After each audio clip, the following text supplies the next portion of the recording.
बिस्मिल्लाहिर्रहमानिर्रहीम। अस्सलाम वालेकुम नाज़रीन, आप यूट्यूब चैनल देख रहे हैं। मैं इमरान खान हूं। जो मौक़िफ़ सुहेल वड़ाइच साहब ने आर्मी चीफ से मुलाकात के बाद पेश किया था, जिसमें कहा गया था कि इमरान खान सच्चे दिल से माफ़ी मांगे, यानी सच्चे दिल से माफ़ी मांगने का मुतालबा किया गया था। अब मिलिट्री एस्टेब्लिशमेंट भाग रही है अपनी बात से, और क्योंकि पाकिस्तान पूरे में दुर्गत बन रही है, पाकिस्तान के बाहर भी बन रही है। लोग कह रहे हैं कि अदालती फैसले फिर कहां गए, अदालतें कहां गई, जाली मुकदमात हैं। और जाली मुकदमात भी इतने हैं कि वो बैरिस्टर सलमान सफदर साहब ने बताया कि वर्ल्ड रिकॉर्ड बन गया इमरान खान साहब का। इमरान खान ने कैदी नंबर 804 ने जेल में बैठ के एक वर्ल्ड रिकॉर्ड बना दिया है। और वर्ल्ड रिकॉर्ड क्या है कि 500 से जायद, लगभग 500 इमरान खान साहब ने एफिडेविट साइन करके दिए हैं, पावर ऑफ अटॉर्नी, वकालतनामे साइन करवाने का वर्ल्ड रिकॉर्ड लग चुका है। 500 पावर ऑफ अटॉर्नी साइन करवाए हैं बैरिस्टर सफदर ने, बैरिस्टर सलमान सफदर साहब ने इमरान खान साहब से। अब बताएं, जेल में बैठा हुआ एक आदमी इतने ज्यादा जो है वो पावर ऑफ अटॉर्नी साइन कर रहा है, तो ये वर्ल्ड रिकॉर्ड ही है ना। तो इमरान खान साहब ने बीमार ना होने का वर्ल्ड रिकॉर्ड लगा दिया, एफिडेविट साइन करने के हवाले से वर्ल्ड रिकॉर्ड लगा दिया। इमरान खान का एक और वर्ल्ड रिकॉर्ड है कि तारीख में सबसे ज्यादा मुकदमात जो हैं वो इमरान खान साहब के ऊपर दर्ज हुए। इतने मुकदमात आज तक पाकिस्तान में किसी पे दर्ज नहीं हुए जितने इमरान खान साहब को जेल में बंद करके दर्ज किए गए उनके खिलाफ। अब आज मिलिट्री एस्टेब्लिशमेंट की ये ख्वाहिश कि इमरान खान साहब माफी मांगे, लेकिन ये ख्वाहिश नई नहीं है, ये बहुत पुरानी है। मैं अभी आपको एक और जगह से साबित करके देता हूं। मैंने एक वीडियो निकाल के रखी हुई है। 7 मई 2024 को डीजी ISPR साहब ने, एक अहमद शरीफ साहब ने एक प्रेस कॉन्फ्रेंस की थी। उस प्रेस कॉन्फ्रेंस में जब एक सवाल किया गया डीजी ISPR साहब से कि जनाब इमरान खान साहब PTI कैसे ये मामला आगे बढ़ेगा और कैसे निकलना है, ये वो पहले उन्होंने बहुत बुराइयां की थी पाकिस्तान तहरीक इंसाफ की डीजी ISPR ने। तो जब उनसे पूछा गया तो उन्होंने उस वक्त क्या जवाब दिया था, वो जवाब आप सुनेंगे तो आपको पता चलेगा कि ये जितना मर्जी भाग जाए, बातें इनके मुंह से निकल आई हैं। और डीजी ISPR ने अपने मुंह से माफी वाली बात की थी, और पाकिस्तान तहरीक इंसाफ को क्या करार दिया था, किन अल्फाज में ये बात की थी। क्योंकि देखे ना, 2024 में इन्होंने जाली हुकूमत बनाई थी, नया नया कॉन्फिडेंस आया हुआ था कि तुम देंगे, फड़ देंगे, नहीं चढ़ांगे।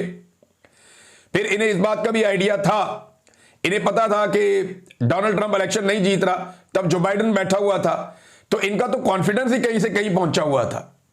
तो अब जरा आप ये देखें कि उस वक्त डीजी ISPR ने कहा था, और जो कहा था उसके ऊपर आज भाग रहे, कह रहे हैं जी हम माफी कैसे मंगवा सकते हैं, हमने माफी का कहा ही नहीं, ये तो कानूनी मामलात हैं। फैसल वाडा के जरिए से लॉन्चिंग हो रही है ना। लेकिन आर्मी चीफ ने जिस ख्वाहिश का इजहार किया, उसकी एक गवाही आज से 1 साल पहले, बल्कि 1.25 साल पहले, 1.5 साल होने वाला है, डीजी ISPR ने खुद दी। जरा ये सुने आप क्या कहा था। ऐसे सियासी इंतशारी टोले के लिए सिर्फ एक ही रास्ता है कि वो सिद्के दिल से माफी मांगे कौम के सामने, और ये वादा करे कि वो नफरत की सियासत को छोड़ के तामीरी सियासत में हिस्सा लेगा। अब ये सियासत भी सिखाएंगे, ये बताएंगे नफरत की सियासत क्या होती है और तामीरी सियासत क्या होती है। सारी जिंदगी इन्होंने नफरत फैलाई है, और ये नवाज शरीफ भी चोर है, जरदारी भी चोर है, वो 10% है, वो 20% है, वो जो है कौमी सलामती के लिए खतरा है, फलां भी कौमी सलामती के लिए खतरा है। क्लाशनकोफ इनकी पॉलिसी की वजह से पाकिस्तान में आई, खुद कुछ बम्बार इनकी पॉलिसी की वजह से पाकिस्तान में आए। नफरत फैला फैला के पाकिस्तान का बेड़ा गर्क कर दिया। आज बलूचिस्तान नफरत की आग में जल रहा है। वो बच्चे बच्चियां आके सड़कों पे इस्लामाबाद की बैठे हैं, उनसे बात करने को कोई तैयार नहीं है। उन्हें 35 दिन हो गए हैं बलोच मुजाहिरीन को, वो वहां बैठे हुए। और मिलिट्री एस्टेब्लिशमेंट जिसने ये सारी नफरत इस मुल्क के अंदर फैलाई, तमाम सियासी लीडरों को जो जो उनके खिलाफ गए उन्हें जेलों के अंदर बंद किया, उन पे झूठे मुकदमात किए। आज वो कह रहे हैं जी कि नफरत की सियासत बंद करें और तामीरी सियासत करें। तामीरी सियासत तो यही कि सबको बूट पॉलिश पे लगा दें। तो इमरान खान तो बूट पॉलिश नहीं करता फिलहाल आज की तारीख तक, वो तो कह रहा है तो मैं तो जूते पॉलिश नहीं करता। अब ये एक सबूत है, मैंने आपके सामने रख दिया कि डीजी ISPR ने अपने मुंह से माफी का मुतालबा किया था पाकिस्तान तहरीक इंसाफ से, और जो अल्फाज मरियम नवाज और मरियम औरंगजेब और जो नून लीग के लोग इस्तेमाल करते हैं पाकिस्तान तहरीक इंसाफ के लिए, वही अल्फाज डीजी ISPR ने इस्तेमाल किए। तरह ये अल्फाज सुने आप। ऐसे सियासी इंतशारी टोले के लिए, सियासी इंतशारी टोला, ये अल्फाज डीजी ISPR ने पाकिस्तान तहरीक इंसाफ के लिए बोले, और बाद में कहा कि माफी मांगे और सच्चे दिल से माफी मांगे। मुझे ये नहीं समझ आती कि ये सच्चे दिल से माफी क्या होती है। कारी जवार बहादुर साहब है नादरीन, ये वाकई अपने नाम की तरह बहादुर भी है। इन्होंने स्टेटमेंट दिया जो आर्मी चीफ ने सुहेल वड़ैच के जरिए से कुरान पाक की एग्जाम्पल दे के जो इबलीस वाला एक मसला पेश किया था, उस पर इनका जो जवाब है आर्मी चीफ के लिए, जरा ये सुन लें। अब अगर कोई बंदा खुदा बनना चाहे कि जो मुझसे माफी मांग ले वो बरी, जो मुझसे माफी मांग ले वो फरिश्ता, जो मुझसे माफी मांग ले वो नेक, और जो मुझसे माफी ना मांगे वो शैतान, ये मेरे रब को पसंद नहीं है। बाकी सारी चीजों की माफी हो जाती है, तकब्बर की कोई माफी नहीं। जो जेलें काट रहे हैं उन्हें कौम हीरो समझ रही है और आप उन्हें शैतान करार दे रहे हैं। कारी जवार बहादुर, इन्होंने ये स्टेटमेंट दिया, आर्मी चीफ को जवाब दिया। चले कम से कम कोई एक आलम दीन तो है जिसने हिम्मत की और हौसला किया और आर्मी चीफ को वापस उसी तरह जवाब दिया जिस तरह उन्होंने एक अवामी लीडर की तौहीन की कि तुम मुझसे माफी मांगो। नाज़रीन, इमरान खान साहब का जो केस लगा हुआ था सुप्रीम कोर्ट ऑफ पाकिस्तान में, उसको मजीद एक दिन के लिए मुलतवी कर दिया गया है। ऐसा लगता है कि सुप्रीम कोर्ट हिचकिचा रही है इमरान खान साहब के बारे में केस सुनने के हवाले से। सलमान सफदर साहब ने यह केस किया हुआ है, इससे पहले यह केस लगा तो फिर तारीख दे दी गई, फिर लगा फिर तारीख दे दी गई।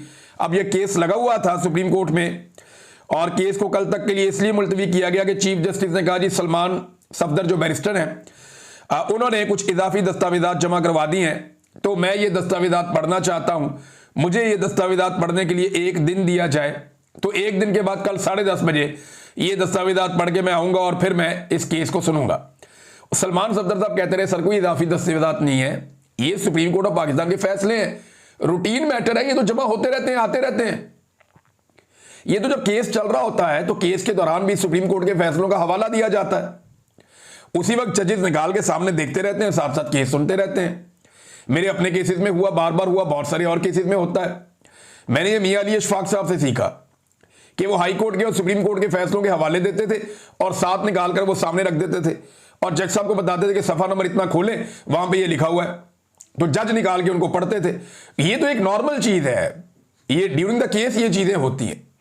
वो ये कहते रहे कि सर बात सुनिए, ये सिर्फ सुप्रीम कोर्ट के फैसले और कुछ नहीं है, लेकिन जज साहब ने कोई बात ही नहीं सुनी। चीफ जस्टिस ने कहा नहीं नहीं ये अब मैं कल ही सुनूंगा, मैं इनको पढ़ के आऊंगा और फिर करूंगा। नाज़रीन, पाकिस्तान के अंदर एक और बड़ा खौफनाक कानून पास कर दिया गया है और ये पूरा का पूरा निजाम जो है ना वो अब एक अलग ही तरफ जा रहा है। यानी आपको इस लेवल का जबर और फस्तायत कभी दिखाई भी नहीं दी होगी, इस लेवल के इंसानी हकूक की पामालियां आपने कभी सोची भी नहीं होंगी जो अब ये पाकिस्तान में करने जा रहे हैं। सेनेट ने 3 साल के लिए एक नया कानून पास कर दिया। उस कानून के तहत फौज और सिविल आर्म्ड फोर्सेस को यह इख्तियार दे दिया गया है कि वो सिर्फ शुबा की बुनियाद पे, शक की बुनियाद पे कि इस बंदे पे मुझे शक है। यार ये तो वही बात होगी ना कि इस पे मुझे शक है, इस पे मुझे शक है, इस पे मुझे शक है। तो इस हुकूमत को तो सारे गालियां देते हैं, तो सब पे शक करेंगे ये। इस वक्त तो एस्टेब्लिशमेंट के सारे ही दुश्मन हैं, तो क्या ये पूरे पाकिस्तान पे शक करेंगे? सिर्फ शक की बुनियाद के ऊपर फौज को और सिविल आर्म फोर्सेस को यह इख्तियार दे दिया गया है कि वो कौमी सलामती या सिक्योरिटी के खिलाफ किसी भी सरगर्मी पर 3 माह के लिए किसी भी बंदे को उठा के कैद में डाल सकते। फिर बात करेंगे और चीजें भी, अब तक के लिए इतनी अपना ख्याल रखिएगा, अपने चैनल का भी। अल्लाह हाफिज।